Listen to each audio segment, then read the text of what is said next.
Robel is a research associate of the Lupus Inspired Advocacy, whose main role is about developing a national registry for lupus. So that's our main objective. So I just wanted to ask you about your own personal journey, anything that you wanted to add. And number two is maybe in terms of research. Research is very important. Local data is very important, no? Because much of the data before was from Western countries. And so maybe you'd like to update us about the progress with regards to local research. And maybe you can also share about your networking with other international organizations. Thank you, Doc. I'm Robel. I'm also a lupus patient. I was diagnosed when I was in med school. Unfortunately, I was not able to finish my med school. But sabi nga nila, God has other plans. So I'm still working on the medical side plus the advocacy side of lupus. In terms of research, Doc, I think it is important that we have the numbers, which is unfortunately we can't get. Kahit na we try to start the National Registry of Lupus, kasi number one, we can get, of course, data from other hospitals na walang rheumatologists. Pangalawa, lupus is misrepresented, misdiagnosed, and numbered, lalo na sa mga rural areas wherein they can even detect or classify or even recognize that it is lupus. Yun yung mahirap, lalo na kung kunwari primary care providers lang or internists, general physicians, hindi nila na ang lupus symptoms kasi hindi siya yung isang bultuhan na malalaman mo na kagad na lupus siya. Sometimes gradual, ngayon lang may lumabas na rash, naglagnat-lagnat lang, tapos after ilang buwan may lalabas na bagong symptoms, after ilang buwan may lalabas na symptoms, sasabihin ng doktor, baka ganitong sakit, bibigyan ng gamot.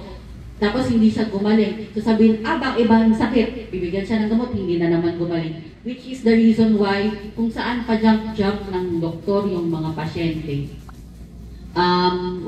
In terms of research, we have two notable researches that we have done. Number one is, first, autoimmune profile of first-degree relatives of lupus patients. So we got the autoantibody profiles of parents and siblings of lupus patients, and we found out there that 30% of them have positive autoantibodies pero wala silang symptoms. So it means that there is a genetic predisposition for lupus or autoimmune diseases. Kaya lang, hanggang ngayon, hindi pa rin malaman ng doktor bakit sa pamilya nila ito yung may nag-trigger. Bakit sa ibang pamilya, sa ibang parte ng, ibang members ng family, hindi sila nag-trigger. Hindi mo natin masabi na mas stressed yung isa o mas na arawan yung isa. It's just that it is really actually a compilation of a lot of factors para bago mag-trigger yung lupus.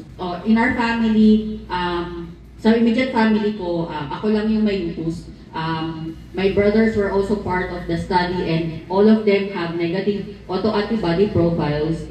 But the year after I was diagnosed, my aunt, pinsan ng daddy ko, na-diagnose din siya ng lupus, and my grand-aunt, tita ng daddy ko, na-diagnose naman siya ng rheumatoid arthritis. Among our registry, mas madami pa din sa kanila ang nag-iisa sa pamilya, but we also have, we call them familial lupus, wherein mothers, magnanay, magtatay, magkapatid, kambal, pareho silang may lupus. So, there is, as I said, there's a genetic predisposition, pero hopefully, soon, malaman na ng mga doktor kung bakit sila yung mga nagtitrigger ng lupus.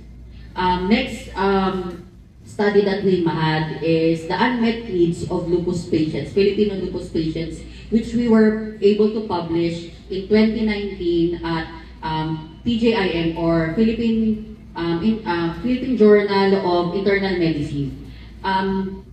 In there, we showed that more than 50% of our lupus patients have renal conditions or affectations of renal conditions.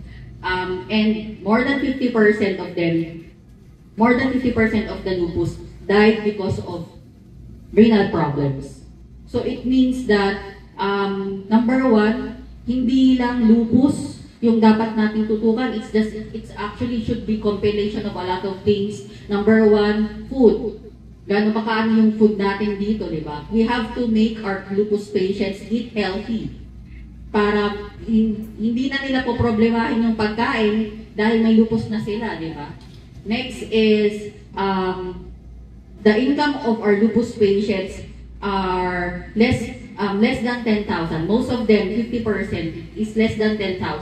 Pero yung ginagastos ng mga lupus patients na wala pang kidney problem, 50,000 na per month. Kapag meron kang kidney problem, 3 times yung gagastusin mo.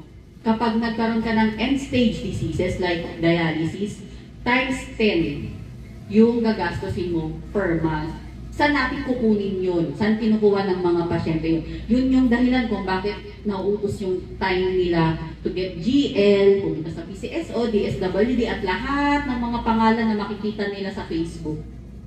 Which should not be the case for our patients. Kasi may pasyente na nga sila, tapos bibigyan pa natin sila ng burden para manghingi, para masustain yung buhay nila. Di ba, Lord? Salamat, Rodel, ha? So, ang dami pang gagawin, no?